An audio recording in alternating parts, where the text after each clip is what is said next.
আসসালামু আলাইকুম। একটা স্যামসাং A10s। তো আমার এক আপু খুব কাছের লোক, তো সেটটায় ওয়াইফাই চালু হয় না। তো এখন এর সমাধান করব। তো বর্তমান আমাদের সবখানেই ওয়াইফাই হয়ে যাওয়ার কারণে ওয়াইফাই এতটা গুরুত্বপূর্ণ হয়ে দাঁড়িয়েছে যে একসময় আমরা ওয়াইফাইয়ের কোনো খোঁজ নিতাম না, কারণ সেটে ওয়াইফাই চালু আছে কি আছে না এগুলো আমরা দেখার কোনো সময় ছিল না।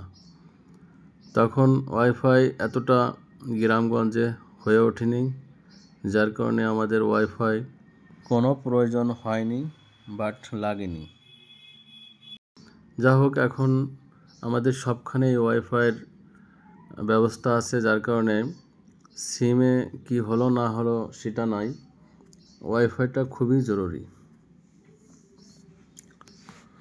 তো যা হোক, এই আপুর সেটটায় ওয়াইফাইয়ের আইসিতে সমস্যা হয়েছিল।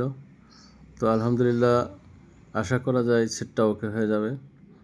আমি সেটটা রানিং করলাম, এখন দেখা যাক ওয়াইফাই পাই কিনা, কানেক্ট করব। তো আলহামদুলিল্লাহ ওয়াইফাই পেয়ে গেছে। তো এখন কাজ বুঝে বুঝে করলে অবশ্যই কাজ হয়ে যায়। ভালো থাকবেন।